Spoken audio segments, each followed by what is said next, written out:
when you've taken eddy hopping to the limit, as far as you're willing to push it and as far as you're willing to feel like you have safety downstream, it's time to get out and scout from shore. And that's a way to look at a rapid. You get out and actually walk along the bank of the river and look at the rapid you're about to run, or maybe decide not to run, and really get a lot of good information about the rapid, about what's coming up, the hazards and all that. Scouting from shore requires a couple of things. Number one, it requires you to be conservative enough and to be have good enough judgment to decide to scout from shore and not just sort of take every rapid as they come. Some boaters paddle that way, and that's how you can get in big trouble, is not knowing when to scout. The second thing it requires is a shore that you can get to. Some rapids are in vertical side gorges are very difficult to nearly impossible to scout from shore. And in that case, unless you're a real expert, probably the judgment there is just to portage around the whole section and not even consider it.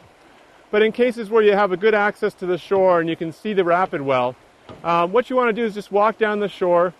As you're going down, look for hazards, look for routes, look for ways down the rapid that maybe avoid those hazards.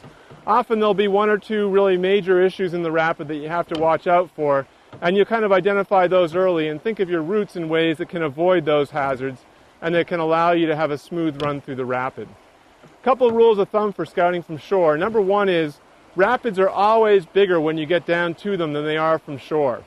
So especially if you're scouting from 40, 50, 80, 100 feet above the river, the rapid's going to look a lot smaller from that point of view than it will when you're actually in it. When you're paddling through it, those waves that look like they were 3 or 4 feet high might be 8 or 10 feet high, and the drops that look like they were 2 or 3 feet high might be 8 or 10, 12, 15 feet high, in fact.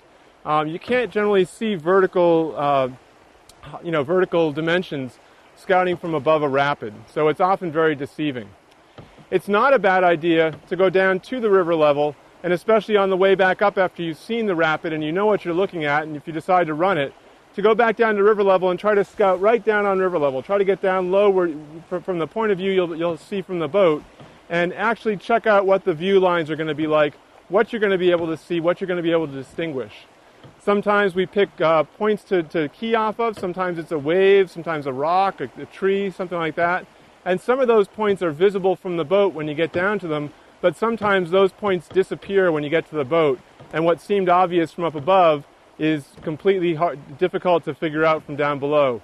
So make sure that those are still distinguishable when you get down to the river. And in general, when in doubt, scout.